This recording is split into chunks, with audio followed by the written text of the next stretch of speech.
Welcome to Family Policy Matters, a weekly podcast and radio show produced by the North Carolina Family Policy Council. Hi, I'm John Rustin, president of NC Family, and each week on Family Policy Matters, we welcome experts and policy leaders to discuss topics that impact faith and family here in North Carolina.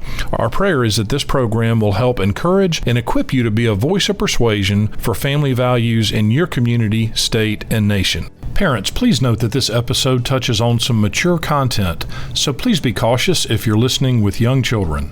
Thank you for joining us this week for Family Policy Matters. I'm Mitch Prosser, Vice President of NC Family, filling in for Tracy this week. In 2015, the Supreme Court's decision in Obergefell v. Hodges legally redefined marriage to include same-sex unions nationwide. Our guest today believes that this decision fundamentally restructured not just marriage, but parenthood itself, with profound implications for children's rights. Katy Faust is the founder and president of Them Before Us, which is dedicated to what she calls child-centered family policy. Out of this, she's recently launched the Greater Than campaign with the goal of overturning Obergefell because, as she says, when marriage was legally redefined to make husbands and wives optional, mothers and fathers became legally interchangeable, and children lost something essential. The Greater Than campaign has built up a coalition of faith leaders, legal experts, and policy organizations just like NC Family around a provocative central claim that children have a right to their biological mother and father, and that this right should take precedent over adults' desires for parenthood. NC Family has joined the Greater Than campaign and our efforts to support and amplify this message that children have a right to a mother and father. Katy, thank you for joining us on Family Policy Matters. It's great to be with you, Mitch. I like you guys anyway. I've been to North Carolina and spoken at 2 of your banquets, but I really am grateful to be with you today because NC Family was one of the very first state-level policy organizations that got in on this with us. And they have been so instrumental when it comes to crafting strategy and policy related to putting children at the heart of these questions about marriage and family. So if you are listening to this and you live in North Carolina, you have one of the most effective policy organizations in the state. You should be grateful for them because not every state-level family policy organization is doing the work that NC Family is doing. Thank you for those kind words, Katy, and we are honored to be part of this campaign.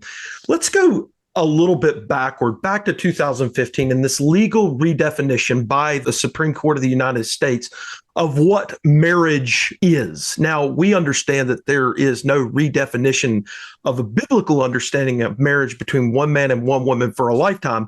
But as the court redefined this, you say that it redefined parenthood. Can you explain the impact of Obergefell and how it relates to children's rights? Absolutely.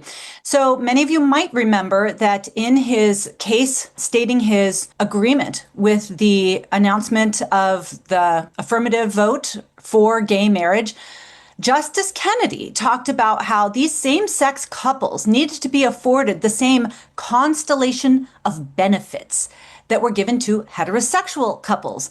Now, the thing is that we're not just talking about insurance or hospital visitations. Marriage law is intimately connected to family law. It is directly tied to how we understand the nature of parenthood. Those two things are linked at the hip. And so what we've seen over the last 10 years is in order to satisfy this demand that there be no distinctions between same-sex and opposite-sex couples, we have had to reorder all of parenthood law around that expectation. So what does that mean, right? What that means that over the last 10 years, the law has had to accomplish what biology prohibits, and that is making 2 adults of the same sex the parents of a child. So how does the law do that? Well, number one, it has to strip all gendered terms from parenthood law. You may notice that we very rarely see the words mother or father when we're talking about parenthood laws. Now we talk about guardians or just parents in general. There's a variety of different states that now allow or force you to list parent 1 and parent 2 on a child's birth certificate. They've stripped the birth certificate of mother and father because now just saying the word mother or father constitutes some form of discrimination under this Obergefell mandate. What else have they done? Biology is a massive bigot when it comes to parenthood. It always says that children come from two biological parents, a mother and a father. But if we're going to treat same-sex couples as legally interchangeable with a child's own mother and father, that means we have to downgrade the importance of biology when it comes to parental recognition. And that's what we've done. Biology is just one of many pathways for adults to acquire children. Now they've invented new pathways to take claim of a vulnerable infant. It's not biology. It's not adoption, where adults have to undergo screening and vetting and background checks. Now, many states can render a child, hand them over to unrelated adults because the adult intends to parent the child. And that's just state-sponsored child trafficking, right? So we've also seen the redefinition of infertility. Infertility is a medical condition where 12 months of unprotected heterosexual sex that does not result in a live birth is considered infertile. And sometimes those couples are then able to acquire insurance funding for IVF treatments, for example. But unfortunately, regardless of how long a same-sex couple engages in unprotected sex, they will never produce a child. So now we've redefined infertility so single or same-sex couples can have state-subsidized or insurance-subsidized manufacturing of motherless or fatherless children in the name of non-discrimination. So overall, what has happened? Gay marriage required flattening any distinction in the family. You can't talk about gendered, you can't talk about sex difference, you can't talk about how procreative relationships are different from fundamentally sterile relationships. You can't talk about the importance of biology. You have to sideline adoption as it relates to child acquisition. Any distinction other than this is what an adult wants has been destroyed. The problem is those distinctions are very important to children. And so we have 10 years of receipts. We see a direct connection between the legalization of gay marriage and treating children as legal commodities to be awarded to whatever adult has the money and means to acquire them. Thank you so much for that. Wow, that's a lot to grasp, and just a short amount of time over the last 10 years. The aim of the Greater Than campaign is to see an end to Obergefell. And so if that were to happen, what would be the immediate implications, especially for children currently being raised in same-sex households? Well, we recognize that stability is important. And so nobody's going to go in there and be like, we're going to take your children away from you. But what overturning Obergefell would do is actually signal to those children, many of which experience mother hunger or father hunger, or who are struggling with identity issues, or who are being raised in statistically risky households, which is always what happens when an unrelated adult shares a living space with a child. Overturning Obergefell is actually going to validate what many of those children already experience, what they're already thinking, what they're already wondering. And so it is going to actually legitimize a lot of what those kids are already walking through on their own. But no one's going to go in and take children away from the people who have legally been deemed their parent. But moving forward, it means that no child has to lose their mother or father in service of adult identity. Speaking of these children, you've collected numerous testimonies from children raised in these same-sex households. What are you hearing from these children? And how is that shaping the policy advocacy side of the Greater Than campaign? The only reason why we are in this place where we have completely undone the most child-friendly institution the world has ever known, where we have redefined an institution that has been recognized throughout history by the 5 major religions of the world and throughout a variety of centuries, if not millennium, is because we have majored on the backstory of adults who did not get what they want. The only power really that is behind the gay marriage agenda is adults who say that they have been victimized because they cannot have their relationship status validated by the state. And so whenever you hear them talking, they will often talk about how when they were young, they felt so excluded, or they really suffered because they didn't want to be gay and they were never going to be able to have a family and society wasn't going to accept them. And the truth is, some of that's legitimate. Like, I think that gay people have suffered in a personal capacity and definitely have suffered and wrestled through their own sexual attractions. They deserve our empathy. They deserve our friendship. But the problem is that sad backstory was the primary motivator to redefining marriage and thus stripping children of their mother and father. So one of the main ways we need to combat this gay marriage agenda, this gay marriage narrative, is to tell a different story about the real victims. And that is the children who have lost their their mother or father because adult desires were prioritized above their own rights. So at thembeforeus.com, we've got a story bank of children who have lost their mother or father, some of whom because they were raised by LGBT parents. On the greaterthancampaign.com website, we have pulled some snippets of those stories to identify how it is that children suffer when they're raised by a same-sex headed household. What are some of those things? Well, they struggle with mother hunger or father hunger. Children don't just need to be loved in the abstract. They don't just need guardians or caregivers or parents. They crave maternal love and paternal love, and they hunger for it when it's absent. What else? These children often struggle with identity issues. It is very hard for children to answer the question, who am I? If they can't answer the question, whose am I? And especially when children are purchased on the open market through sperm and egg donation or womb rental, those children disproportionately struggle with identity challenges. Third, anytime a child is separated from a biological parent and raised by an unrelated adult, which is the case in 100% of same-sex headed households, they are statistically more likely to be subjected to abuse and neglect. This actually has nothing to do with the sexual orientation of the parents. It has to do with the fact that biology awards children with a level of provision, connection, and protection that unrelated adults do not. So if you go to the Greater Than website, greaterthancampaign.com, you'll be able to click through some of these feelings that children have when they are separated from their mother or father and raised in a same-sex headed household. It's very important that we not just share the data, that we share the natural law, that we create the talking points to help people understand that this actually is about justice for children. We need to familiarize you with the victims and their stories, because their stories matter more than the sad adult backstories who said, unless you redefine the most child-friendly institution the world has ever known, then we're going to be victims.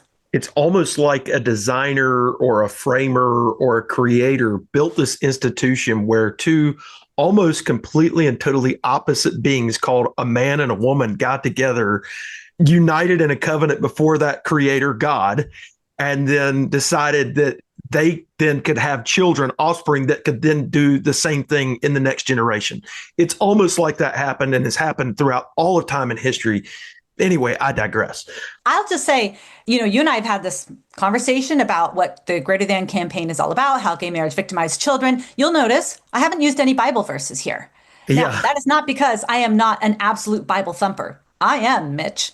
But you will see that we are not making a biblical, scriptural case for the restoration of marriage in this campaign. That is not because I do not respect and revere the Word of God. It is because tactically, we need to appeal to an authority under which everybody must bend. And that is the authority of natural law, constitutional scholarship, and the lived experience of children who have actually undergone mother or father loss to facilitate a same-sex headed household.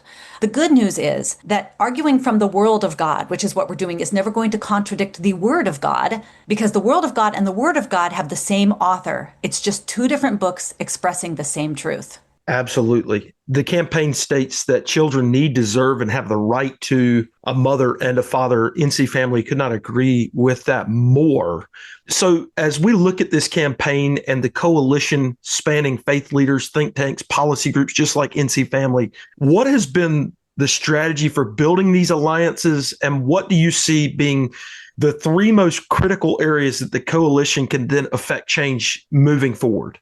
I actually thought building the coalition was going to be hard. I thought that I was going to have to kind of beg and cajole and twist arms for people to get in on this because it is politically expensive. I do think that public opinion is changing, especially on the right.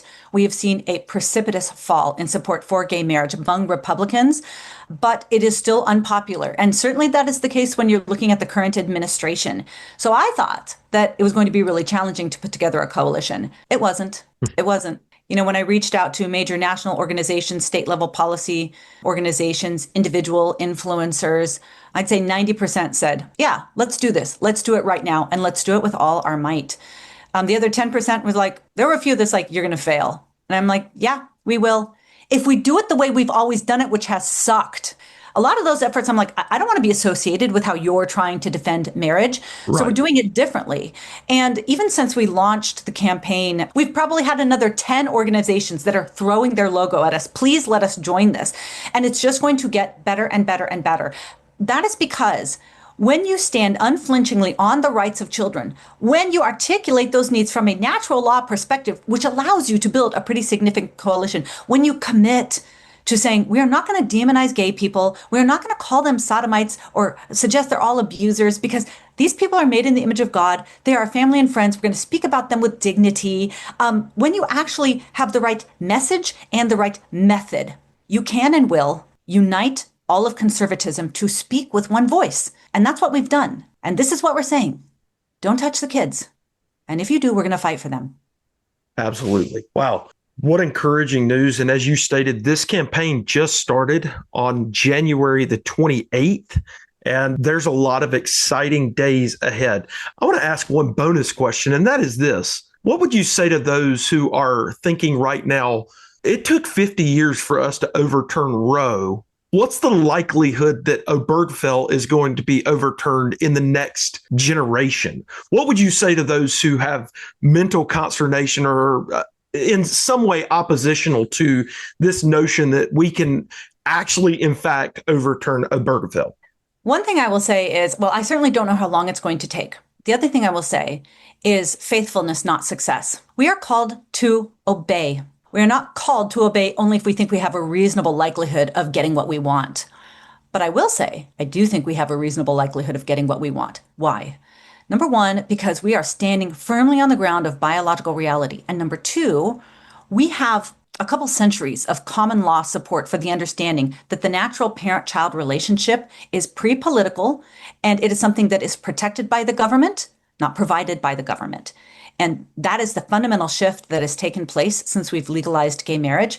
We have taken this relationship that has enjoyed, rightly enjoyed, preeminence and protection. And the state has actually gotten involved to such a degree that it is a massive power grab. Now the state is deciding who is and is not a mother and father, not because of adoption, but because of adult contracts. And so if we bring the right case to the court, if we propose the right laws at the state level, and then that comes up through the lower courts and ultimately to the Supreme Court, we're going to be fundamentally asking a different question. It's not the question that was asked 10 years ago, which is, do gay adults have dignity? Are they equal in the eyes of the law? Of course, individual gay people have dignity and are equal in the eyes of the law. The question that our policy and our cases are going to put before the court has nothing to do with the adults themselves. It has to do with children. The question we are going to be asking is, do children benefit from their own mother and father in ways that a state-assigned adult does not benefit them? Or are they commodities to be awarded to whatever adult has the money and means to facilitate their acquisition? We are fundamentally changing the way, not just the culture, but the courts are going to have to address this. And I will tell you, I think when you put it to them in that framing, we're going to see much more agreement than disagreement. Absolutely. I tell my three boys all the time, anything worth doing is going to be hard, and tough men do hard stuff. If I look back over the annals of history, slavery was one of those things that took a long time, but people came around to this idea that it was wrong. Abortion, again, it took a long time for us to get that done, but we had to convince people and are still convincing people that that is wrong. That's right.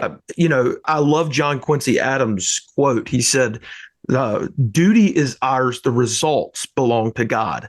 And so for anyone out there who's saying, I'm not sure, we do the job. As you said, we are obedient to the calling, and we'll let the rest, the results, belong to God. I will say, I'm a Baptist, so I'm not a name it, claim it girl, but I've been spending a lot of time in Nehemiah. And I do think that I heard a word from the Lord about what it is that we are doing. What was Nehemiah working on? Rebuilding the physical walls around a society. And we are rebuilding the emotional and physical walls around the smallest unit of society, the family. And just like Nehemiah, we had to assemble a diverse coalition to accomplish the goal. And I pray, like Nehemiah, it's going to be finished in 52 days. But even if it doesn't, I feel like this is the theme verse for the Greater Than Coalition. And it is, the God of heaven himself will prosper us. Therefore, we, his people, will arise and build. And that's what the Greater Than Coalition is doing. It is we, his people, from a variety of different sectors of conservatism, from influencers like Michael Knowles to spiritual leaders like Albert Mohler to policy people like NC Family. We, his people, are going to arise and build. And if we prosper, it is the God of heaven who will do it on our behalf. Well, on behalf of our president, John Rustin, our team is so honored. NC Family is honored to be a part of the Greater Than movement and campaign. And we are looking forward to great days ahead for marriage and for children here in the United States. As we wrap up this conversation, Katy, where can people go? Where can our listeners go to learn more, and how can they get involved? Go to greaterthancampaign.com and sign up. We will equip you. We will keep you posted about the wins, the challenges. We'll give you tips on how to navigate these challenging conversations. We are building a curriculum for Christians specifically. I've got Catholics and Protestants on that team. We are going to create materials that are going to work for both sides of the Tiber, and I want you to know about them. I want you to use them. I want you to understand why natural marriage is God's plan A for child protection, and why, as Christians, courage and child defense is both a biblical and a historical pattern that we need to follow. So come to greaterthancampaign.com and sign up and just follow this work. We would love to pull you into this mission. Katy, thank you so much for joining us today on Family Policy Matters. As always, you can go to ncfamily.org to learn more and read the press release that we put out on January 28th in strong support and allied opportunity to stand for children and marriage. You can read that at ncfamily.org. Katy, thank you for joining us today on Family Policy Matters. Always good to be with you, Mitch. Thanks.